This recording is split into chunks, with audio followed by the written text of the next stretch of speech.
আমরা এখন খাচ্ছি হচ্ছে পেয়ারা বত্তা, গুয়েম হরব, চাকমা ভাষা বলে গুয়েম হরবো।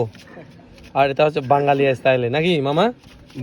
বত্তাটা বাঙালি স্টাইলে হবে, পাহাড়ি স্টাইলে না।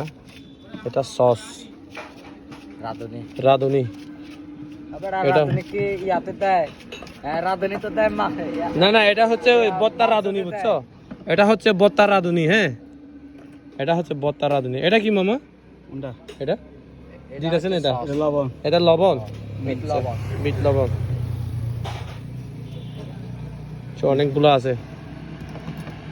এটা হলো হ্যাঁ, কাসুন্দি, ওই যে ওইটা। কাসুন্তি। এটা এটা না? এটা কি টক বানায় রাখছেন? এটা কি টক রাখছেন? টক পানি হালকা। পানি। এটা এটা এটা কিসের ঝুল? এটা